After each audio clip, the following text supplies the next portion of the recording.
Rais wa Venezuela Nicolas Maduro amekanusha mashtaka yanayomkabili ya ulanguzi wa dawa za kulevya na ugaidi alipofikishwa mahakamani jijini New York hii leo. Kiongozi huyo na mke wake Celia Flores walifikishwa mahakamani chini ya ulinzi mkali. Awali Maduro alikuwa ametaja mashtaka hayo kama madai tu ya rais wa Marekani Donald Trump kuchukua utajiri wa mafuta wa Venezuela. Maduro anakabiliwa na kifungo cha maisha gerezani kwa kila kosa iwapo atapatikana na hatia ya kushirikiana na makundi ya kigaidi ili kupeleka dawa za kulevya za cocaine nchini Marekani. Haijabainika iwapo Marekani ina ushahidi gani dhidi yake. Maduro ambaye amekuwa madarakani tangu mwaka 2013 pamoja na mke wake Celia Flores walikamatwa na kupelekwa hadi Marekani katika operesheni iliyofanywa na kikosi maalum cha Marekani mapema Jumamosi. Cuba imethibitisha kuwa raia wake 32 waliuawa katika operesheni hiyo nchini Venezuela. Raia hao wa Cuba walikuwa sehemu ya ulinzi wa Rais Maduro. Nchini Venezuela, Delcy Rodriguez anatarajiwa kuapishwa na kuchukua hatamu ya uongozi wa taifa hilo. Kabla ya sherehe ya kuapishwa kwake, Bi Rodriguez alitoa ujumbe wa upatanisho uliomlenga Rais Donald Trump, akisema kuwa serikali yake iko tayari kushirikiana na Trump. Bi Rodriguez amesema kuwa angetaka uhusiano wenye usawa na heshima na Washington na kwamba eneo lake linahitaji amani na mazungumzo na wala sio vita. Trump kwa mara nyingine amesisitiza kwamba Marekani sasa inaisimamia Venezuela. China na Iran ambao ni washirika wa Venezuela wametoa wito wa kuachiliwa mara moja kwa Maduro na mke wake. China inashutumu Marekani kwa kile inachokitaja kuwa inajifanya polisi na jaji wa dunia nzima. Wakati huo huo, Baraza la Usalama la Umoja wa Mataifa limefanya kikao cha dharura hii leo.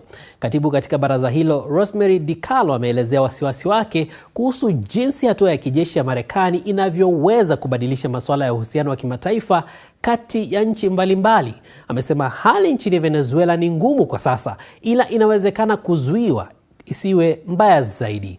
Mwandishi wa BBC Joe Inwood na taarifa zaidi kuhusu hatua ya Donald Trump nchini Venezuela. Huo ulikuwa wakati wa kushangaza sana nadhani.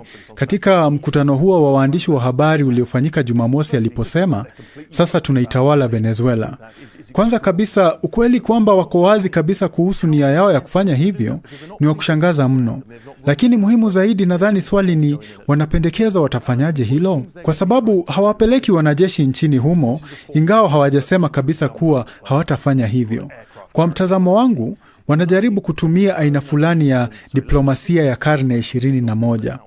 Mwishoni mwa karne ya 19 na mwanzoni mwa karne ya 20, Marekani na mataifa mengine kama Uingereza na Ufaransa yangeweza kuegesha boti zao za kivita au meli zao za kijeshi karibu na pwani ya nchi fulani na kusema, kama hupendi, tunaweza kushambulia au unaweza kufanya tunachotaka. Na kimsingi, hicho ndicho tunachokiona hapa. Tunaona nguvu kubwa ya kijeshi imeegeshwa karibu na pwani, ikitumika kama nguvu ya kushinikiza ili kuwafanya wana Venezuela wafanye kile ambacho Marekani inataka. Viongozi mbalimbali barani Afrika na dunia kwa ujumla wameendelea kuukosoa uamuzi wa Marekani wa kuvamia Venezuela na kumkamata rais wa nchi hiyo Nicolas Maduro.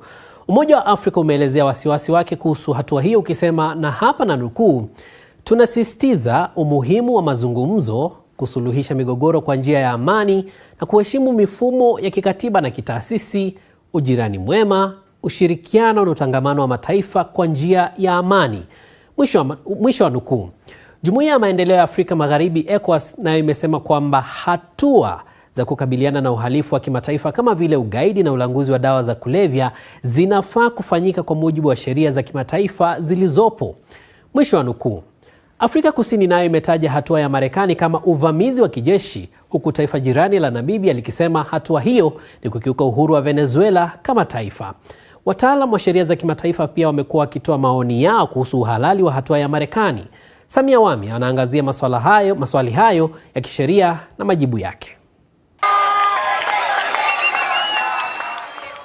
Wakati dunia bado imepigwa butwaa na hatua ya Marekani kuvamia Venezuela na kumteka rais wa nchi hiyo Nicolas Maduro, waumini wa sheria za kimataifa wameendelea kukemea kitendo hicho na kukosoa uamuzi huo, si tu kwa kuvunja sheria ya kimataifa, lakini pia kwa kuweka mfano mbaya kwa nchi zingine zenye mabavu ya kijeshi kufanya kitu kama hicho kwa nchi ndogo na dhaifu.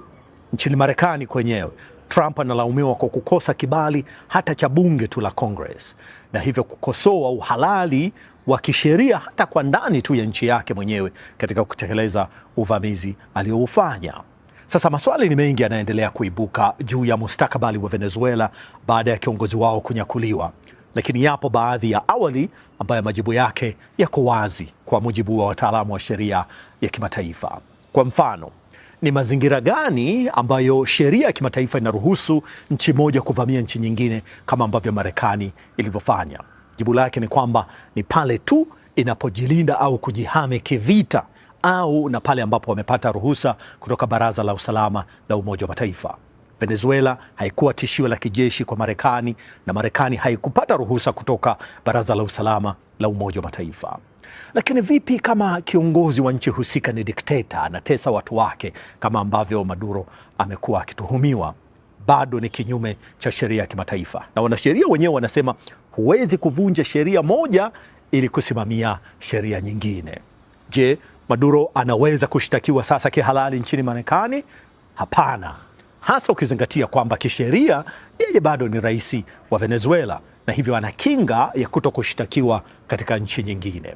Hata hivyo, kwa kile ambacho Marekani tayari imekwisha kufanya, hiyo haitaweza kuwazuia kuendelea na mashtaka dhidi ya Maduro huko New York nchini Marekani. Wakati sheria ya kimataifa iko wazi kabisa juu ya maswali mengi juu ya uhalali wa kile ambacho Marekani imefanya Venezuela, yapo maswali mengine lukuki ambayo majibu yake hayajulikani, na bado inawezekana yasijulikane kabisa.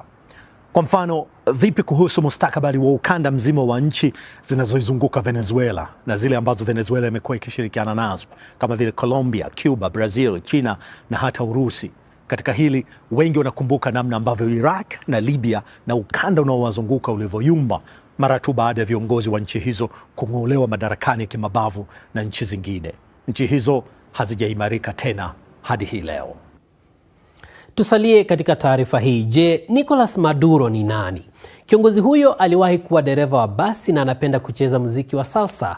Alipoingia kwenye siasa, nyota yake iling'aa hadi kutoa urais wa Venezuela mwaka 2013. Lakini mambo yalibadilika vipi? Leila Mohamed anaangazia maisha ya kiongozi huyo.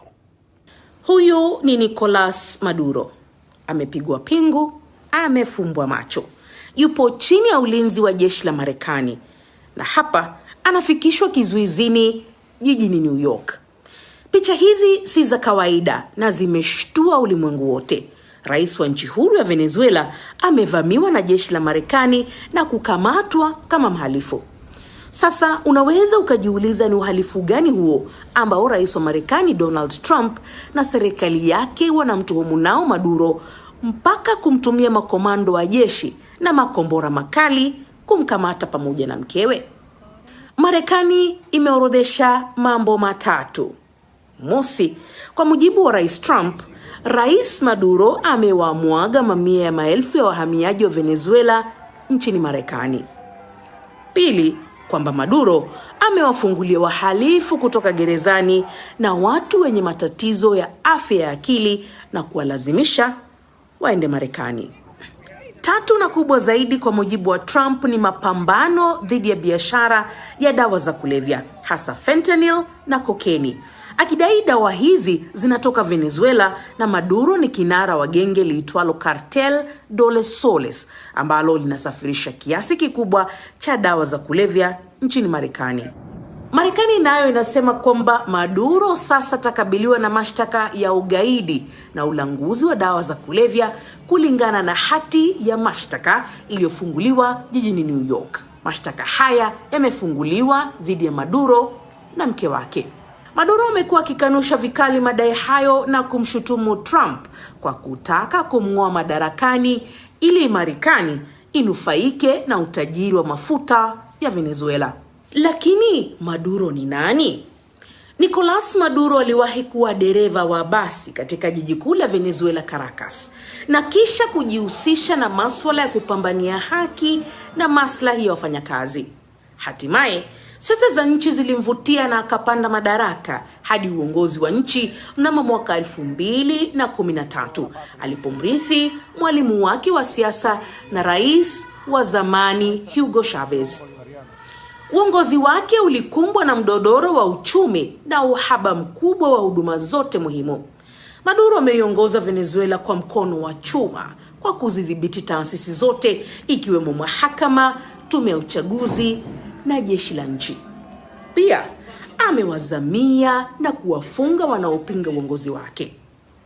Ugumu wa maisha na udikteta wa Maduro umewalazimisha mamilioni ya wananchi wa Venezuela kukimbilia mataifa jirani ya Amerika Kusini, huku wengine wakisafiri hadi juu Marekani. Marekani pamoja na Umoja wa Ulaya walikuwa hawautambui urais wa Maduro, na moja ya sababu kuu ni tuhuma za wizi wa kura na kuendesha chaguzi zisizo za haki wala uhuru.